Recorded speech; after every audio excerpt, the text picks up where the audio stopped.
Bonjour à toutes et à tous, je suis très content de vous retrouver pour cette nouvelle présentation de manga, un manga que je vous annonce par avance, j'aime beaucoup, In the Land of Leidal. Donc oui, ça va se prononcer Leidal, ou Leidale si vous voulez éventuellement, j'ai repris la prononciation qu'il y avait dans l'animé. Donc, In the Land of Leidale est un manga de type shonen. Il y a 6 tomes au Japon et la série est toujours en cours de production. Actuellement, les 6 tomes sont disponibles en France aux éditions Doki Doki.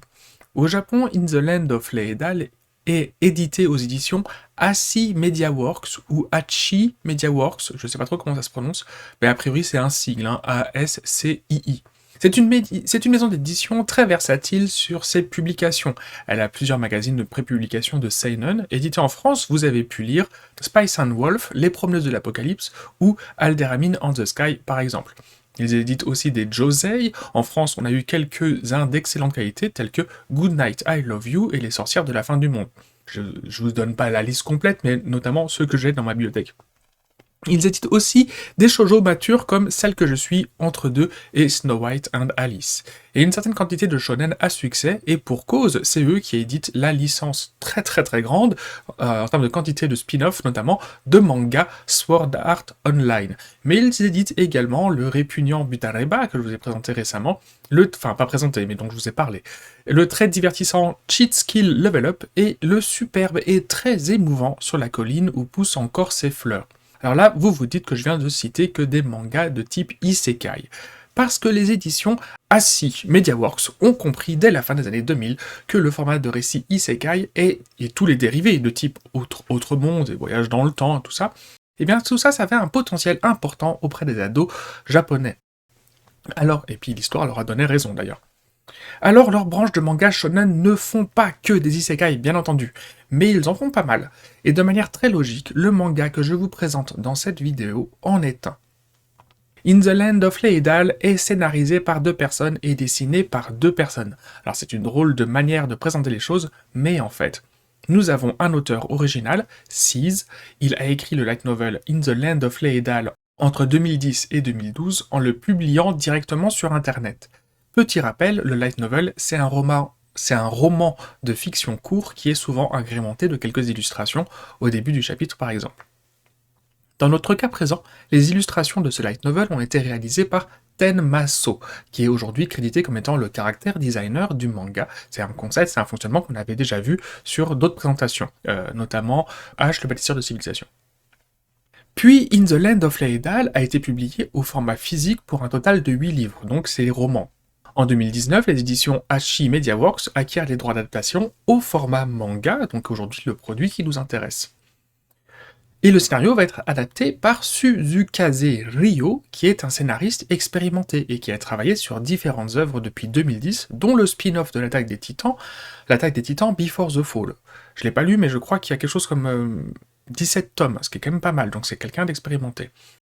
Le dessin du manga est réalisé par Tsukimi Dashio, dont c'est le premier travail édité en format physique. Je ne suis pas en mesure de vous dire si l'auteur original et le character designer sont uniquement crédités sur le manga par obligation contractuelle, ou s'ils ont vraiment participé et accompagné Suzukaze Ryo et Tsukimi Dashio dans la conception et la réalisation de cette adaptation en format bande dessinée du light novel original. Mais je trouve cela très intéressant que l'on ait confié le travail d'adaptation à un auteur et scénariste aussi expérimenté que Suzukaze Ryo. Souvenez-vous du problème que j'avais énoncé dans la présentation de Dahlia, artisane magicienne. J'avais dit que selon moi, son auteur, Amagishi Hisaya, n'avait pas fait un travail d'adaptation suffisant entre son light novel original et son format manga. Eh bien, ce n'est pas un problème que je retrouve ici. In the Land of Leidal n'est jamais trop verbeux, et la narration est notamment toujours gérée de manière à ce qu'elle soit la moins intrusive possible. Souvenez-vous, dans la présentation précédente sur Hana l'inaccessible, j'avais justement dit que la narration prenait trop de place, et que c'était selon moi le fait d'un auteur peu expérimenté. Dans notre manga du jour, la narration est présente, notamment dans les premières pages, pour nous présenter l'univers de Leidal, mais en fait cette narration ne va pas nous en dire plus que ce que c'est déjà le personnage principal. C'est juste que dans la construction du récit, il est plus logique que ce soit une narration qui nous donne ces informations, plutôt que la personnage principale qui se mette à penser ou même à parler toute seule pour faire de l'exposition. et ce, sur des éléments qu'elle connaît déjà par cœur, et qu'elle n'a donc pas besoin de se répéter. C'est quelque chose qu'on a tous vu dans des BD ou même des films, et vous savez que ça donne des scènes qui sont complètement artificielles. Et cette narration, dans la suite du récit, comme je vous l'ai dit, elle sera toujours placée de manière à se lire très vite, sans avoir son propre encart ou une bulle blanche qui ferait une grosse tache au milieu du dessin.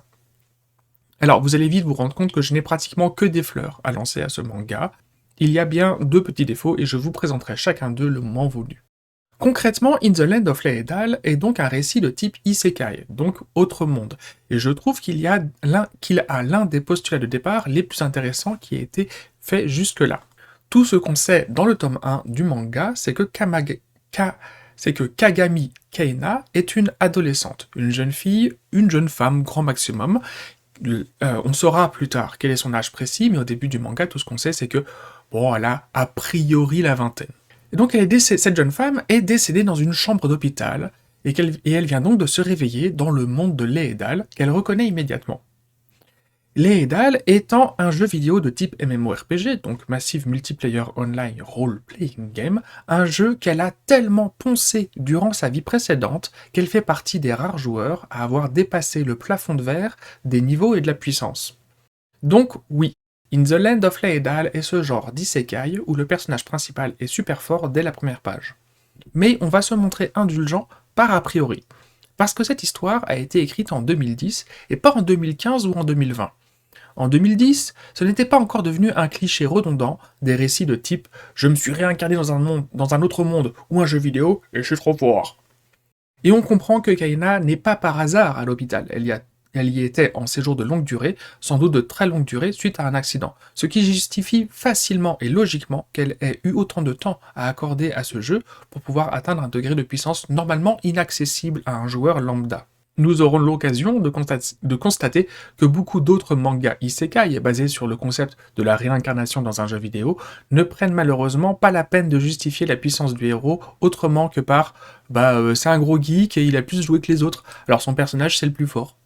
Mais on parle de mangas qui veulent très rapidement mettre de côté tout ce qui concerne la première vie du personnage principal, des mangas qui oublient que dans le concept de l'isekai, s'il y a un autre monde, c'est qu'il y en a forcément eu un premier avant. Et c'est normal que ce dernier, donc ce premier monde, ait un minimum d'influence sur la personne qui vient de se réincarner en conservant la mémoire de sa vie passée.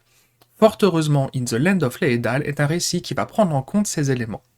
Et Kaina va être épaulée par le premier petit défaut du récit, une intelligence artificielle dont la présence est peu cohérente, parce qu'il s'agit d'un outil numérique qui avait été conçu dans sa vie passée pour lui permettre d'interagir avec son environnement puisqu'elle était paraplégique.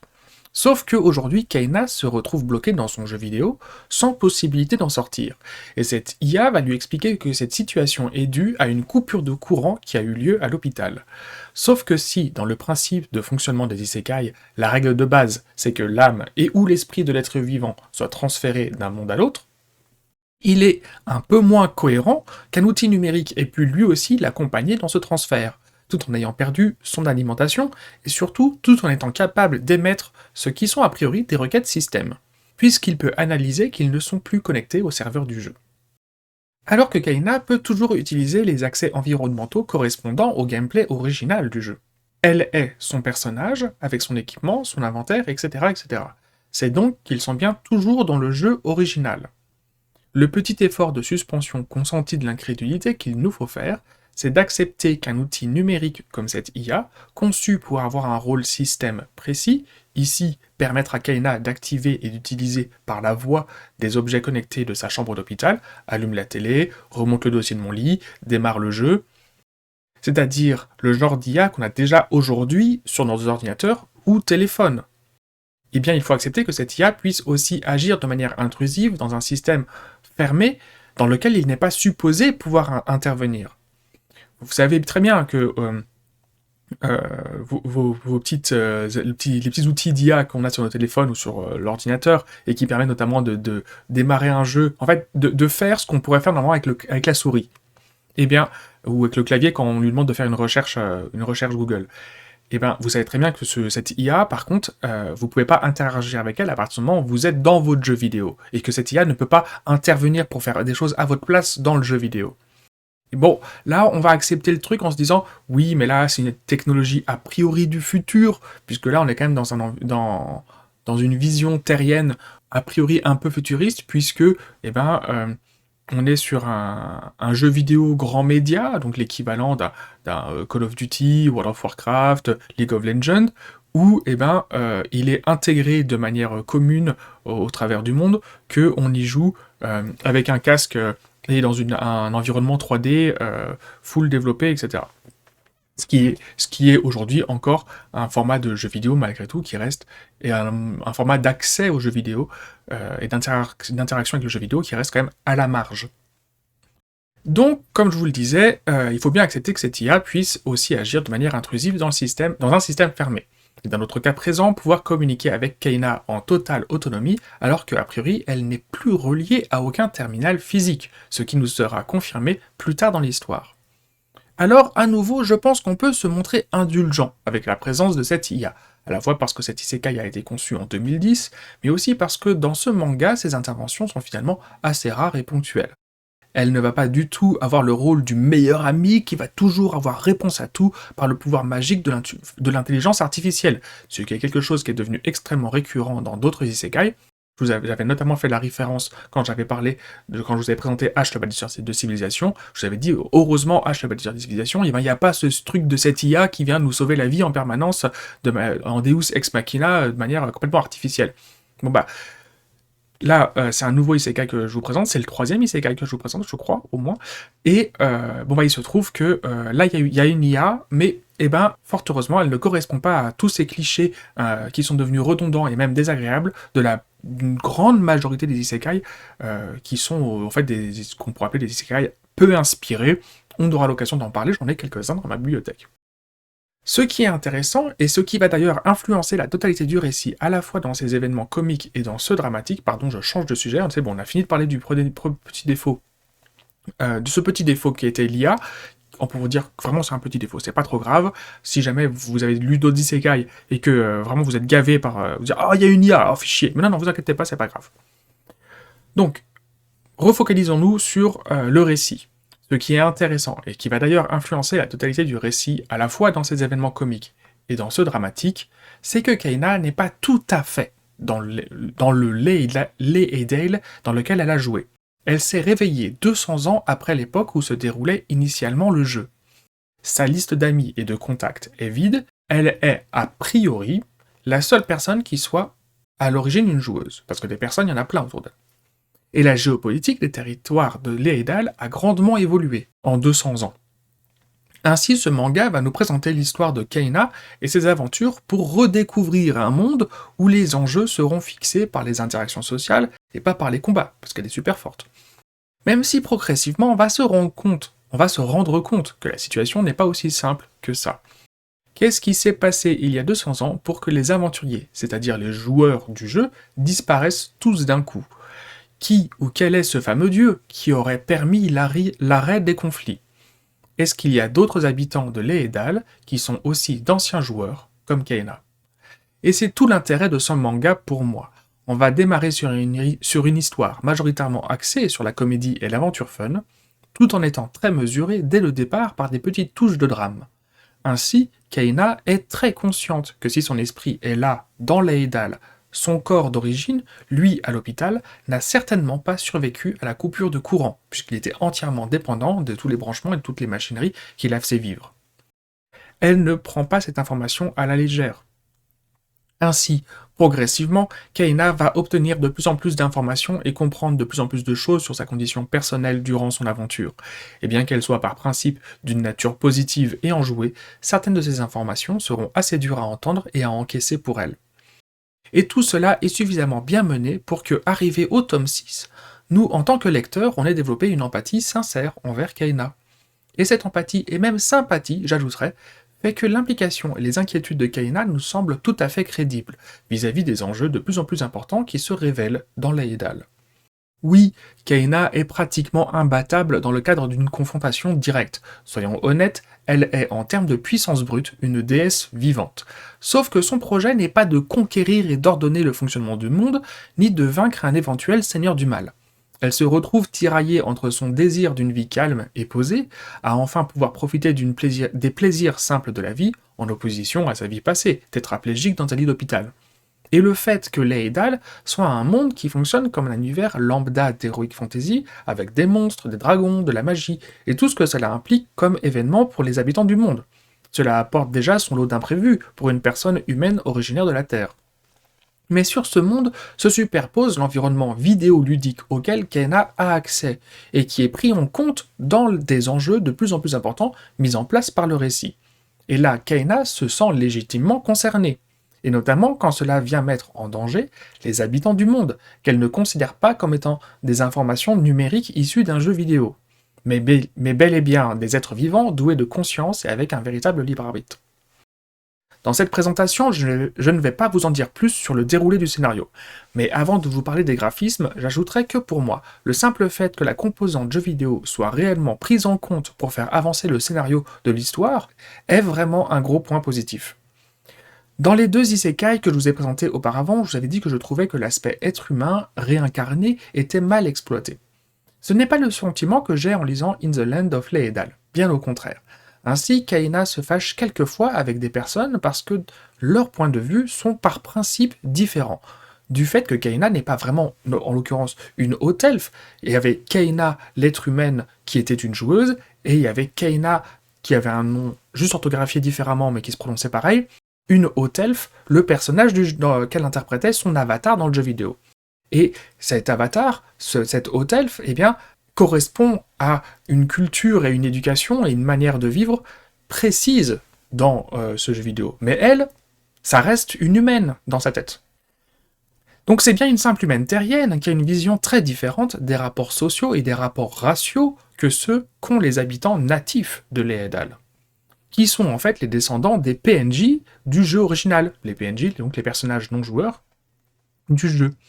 Mais si un jeu vidéo est supposé être un circuit fermé et ses personnages n'être que des données numériques sans valeur et complètement interchangeables, la réalité de Laedal 200 ans plus tard est tout autre. Aujourd'hui, du point de vue de Kaina, Laedal est un monde à part entière et le développement de la vie y est aussi légitime et valorisé que sur la Terre.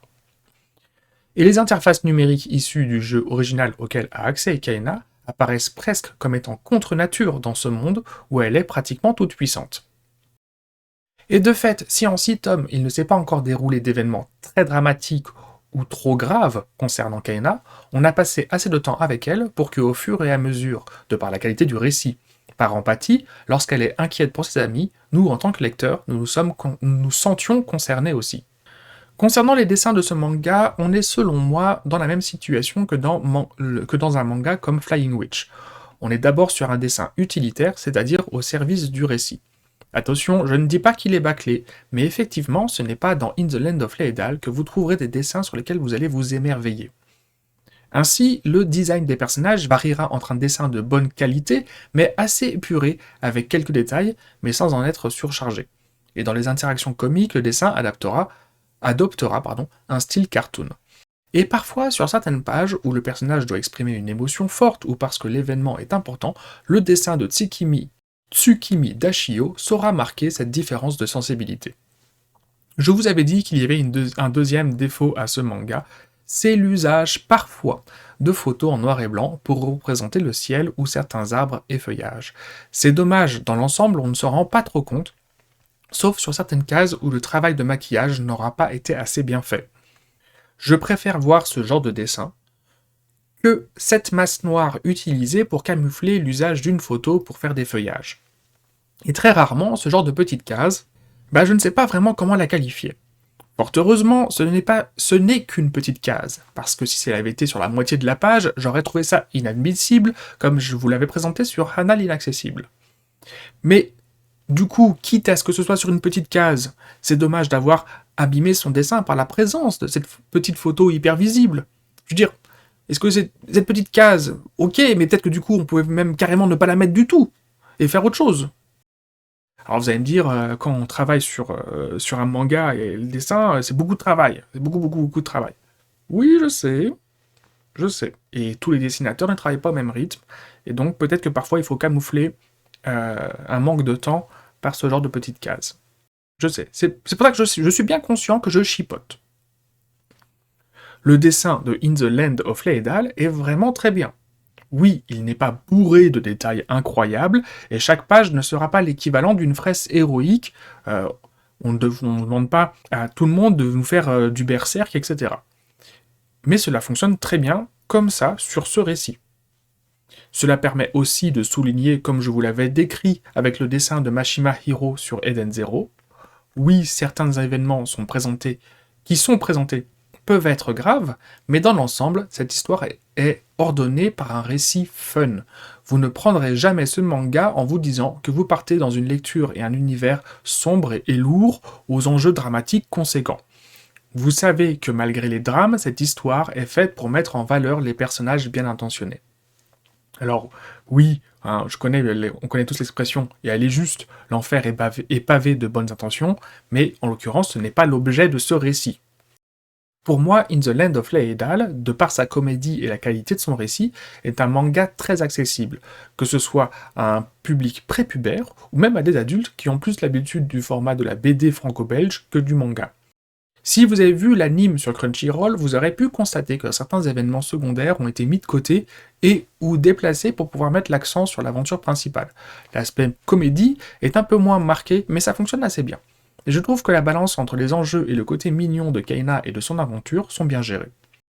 Pour conclure, je ne peux que vous recommander la lecture de ce manga. Si vous étiez passé à côté, et notamment si les récits de type Isekai sont votre came, dans ma bibliothèque, ce manga est résumé ainsi. Bonne comédie fantastique, les personnages sont attachants, les enjeux arrivent progressivement et nous accrochent sur la durée. Dessin bon et soigné, très bon manga feel good, 17 sur 20. Bon, on est clairement sur un manga en flux tendu, 6 tomes au Japon et 6 tomes en France, il faut environ 10 mois à Suzukaze Ryo et Tsukimi Dashio pour produire un livre. Ce n'est pas grave, cette série est d'assez bonne qualité pour qu'on puisse se montrer patient, et les quelques cliffhangers de fin de livre ne sont pas assez dramatiques pour nous frustrer. On est plus frustré de ne simplement pas pouvoir passer plus de temps dans cette histoire, tellement elle est agréable à lire. Vous trouverez donc les 6 tomes aux éditions Doki Doki. Je n'ai plus de choses à vous dire sur In the Land of Laedal sans le spoiler, donc je vous remercie pour votre attention. Au revoir.